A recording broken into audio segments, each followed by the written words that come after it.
Hi ಸ್ನೇಹಿತರೆ, ನಮಸ್ಕಾರ. ದಿನಕ್ಕೊಂದು ಕತೆಗೆ ನಿಮಗೆ ಸ್ವಾಗತ ಸುಸ್ವಾಗತ.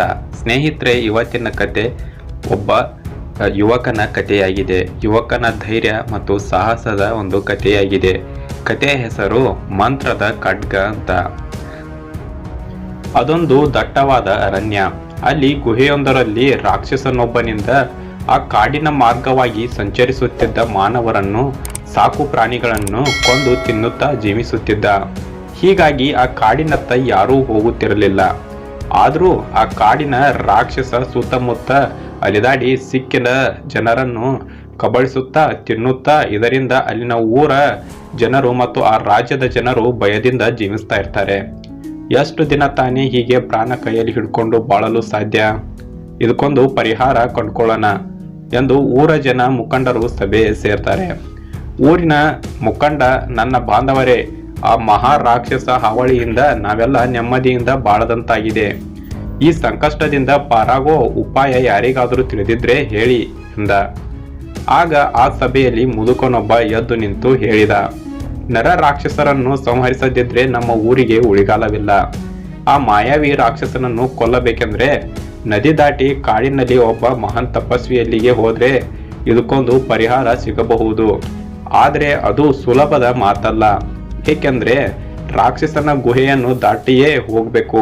ಅಂತ ಧೈರ್ಯಶಾಲಿ ಯಾರಿದ್ದಾರೆ ನಮ್ಮ ಹಳ್ಳಿಯಲ್ಲಿ ಅಂತ ಪ್ರಶ್ನಿಸ್ತ. ಈ ಮಾತನ್ನು ಕೇಳಿ ಊರ ಜನರು ಪರಸ್ಪರ ಮುಖ ನೋಡ್ಕೋತಾರೆ. ಯಾರು ಮುಂದೆ ಬರಲ್ಲ. ರಾಕ್ಷಸನೆಂದ್ರೆ ಸಾಕು ಅವ್ರಿಗೆ ನಡುಕ ಹುಟ್ಟುಬಿಡುತ್ತೆ.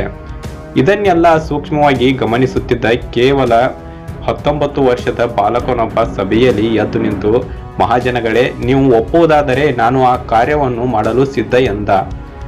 ಜನ ಎಲ್ಲ, ನೀನಿನ್ನೂ ಸಣ್ಣವ, ನಿನ್ನಿಂದ ಸಾಧ್ಯವಿಲ್ಲ, ತಮಾಷೆ ಮಾಡಬೇಡ ಎಂದು ಅಪಹಾಸ್ಯ ಮಾಡಿ ನಗ್ತಾರೆ. ಹೀಗೆ ಕೆಲ ದಿನ ಕಳೀತವೆ. ರಾಕ್ಷಸನ ಅಟ್ಟಹಾಸವು ದಿನ ಮುಂದುವರಿತಾ ಹೋಗುತ್ತೆ. ಇದರಿಂದ ಬಾಲಕನಿಗೆ ರಾಕ್ಷಸನನ್ನು ಸಂಹಾರ ಮಾಡಲೇಬೇಕೆಂಬ ಛಲ ಮೂಡಿ ಬರುತ್ತೆ. ಯಾರಿಗೂ ಸುಳಿವು ಹತ್ತದಂತೆ ರಾತ್ರಿ ಆ ಬಾಲಕ ನದಿಯನ್ನು ಈಜಿ ಕಾಡಿನ ರಾಕ್ಷಸನ ಗುಹೆಯತ್ತ ಬಂದಾಗ ಗಾಢ ನಿದ್ರೆಯಲ್ಲಿ ರಾಕ್ಷಸ ನಿದ್ರಿಸ್ತಿರ್ತಾನೆ. ಹೆದರದೆ ಧೈರ್ಯದಿಂದ ಅಲ್ಲಿಂದ ಕಾಡಿನಲ್ಲಿ ತಪಸ್ಸು ಮಾಡುತ್ತಿದ್ದ ಮುನಿಯತ್ರ ನಡೆದು ವಿಶಾಲವಾದ ಮರದ ಬುಡದಲ್ಲಿ ತಪೋನಿರತರಾಗಿರ್ತಾರೆ. ಮುನಿಗಳು ತಮ್ಮ ದಿವ್ಯ ದೃಷ್ಟಿಯಿಂದ ಬಾಲಕ ಬಂದ ಸಂಗತಿಯನ್ನು ಮೆಲ್ಲನೆ ಕಣ್ಣು ತೆರೆದು ನೋಡಿ, ಯಾರು ನೀನು? ಈ ಭಯಂಕರ ಕಾಡಿಗೆ ಬಂದ ಉದ್ದೇಶವೇನು ಎಂದು ಕರುಣೆಯಿಂದ ಧ್ವನಿಯಲ್ಲಿ ಕೇಳ್ತಾರೆ. ಬಾಲಕ, ತಪಸ್ವಿಗಳೇ, ನಮ್ಮ ಊರಿಗೆ ನರರಾಕ್ಷಸನ ಹಾವಳಿಯಿಂದ ಜನರು ಸಂಕಷ್ಟಕ್ಕೀಡಾಗಿದ್ದಾರೆ.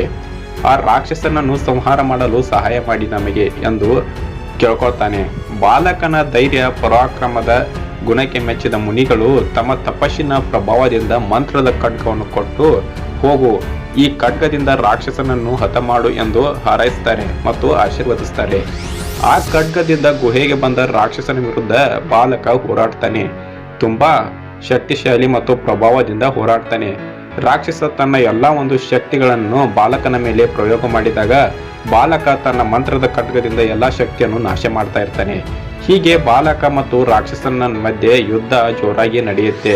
ಕೊನೆಗೆ ರಾಕ್ಷಸನ ಶಕ್ತಿ ಎಲ್ಲ ಮುಗಿದು ಬಾಲಕ ತನ್ನ ಮಂತ್ರದ ಖಡ್ಗದಿಂದ ರಾಕ್ಷಸನ ಸಂಹಾರ ಮಾಡ್ತಾನೆ. ರಾಕ್ಷಸನ ತಲೆಯನ್ನು ಕಡಿದು ಅದನ್ನು ತನ್ನ ಊರಿಗೆ ಓದು ಊರ ಹಿರಿಯವರು ಮತ್ತು ಮುಖಂಡರಿಗೆ ತೋರಿಸ್ತಾನೆ.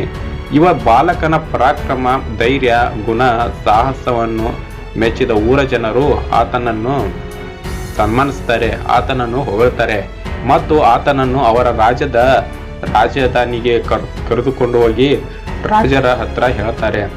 ಈ ರೀತಿ ಸಾಹಸ ಮಾಡಿದ್ದಾನೆ, ಈ ರಾಕ್ಷಸನನ್ನು ಕೊಂದಿದ್ದಾನೆ, ಇಂಥ ದೊಡ್ಡ ರಾಕ್ಷಸನನ್ನು ಕೊಂದಿದ್ದಾನೆ ಅಂತ. ಅವಾಗ ಮಹಾರಾಜರು ಅವನ ಪರಾಕ್ರಮವನ್ನು ನೋಡಿ ತಮ್ಮ ಮಗಳಾದ ರಾಜಕುಮಾರಿಯನ್ನು ಆ ಒಬ್ಬ ಬಾಲಕನಿಗೆ ಮದುವೆ ಮಾಡ್ತಾರೆ.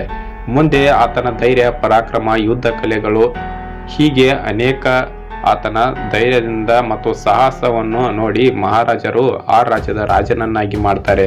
ಮುಂದೆ ಅದೇ ಹುಡುಗ ಆ ಮಂತ್ರದ ಖಡ್ಗದಿಂದ ಹಲವಾರು ರಾಜರನ್ನು ಸೋಲಿಸಿ ಆ ಇಡೀ ಒಂದು ರಾಜ್ಯಕ್ಕೆ ಚಕ್ರಾಧಿಪತಿ ಆಗ್ತಾನೆ. ಸ್ನೇಹಿತರೆ, ಇದಾಗಿತ್ತು ಇವತ್ತಿನ ಕತೆ. ಈ ಕತೆ ನಿಮಗೆ ಇಷ್ಟ ಆದರೆ ಒಂದು ಲೈಕ್ ಮಾಡಿ ಮತ್ತು ನಮ್ಮ ಚಾನಲ್ನ ಯಾರು ಹೊಸದಾಗಿ ನೋಡ್ತಾ ಇದ್ರೆ ಸಬ್ಸ್ಕ್ರೈಬ್ ಮಾಡಿ. ಧನ್ಯವಾದಗಳು. ಮತ್ತೆ ಮುಂದಿನ ಕಥೆಯಲ್ಲಿ ಸಿಗೋಣ.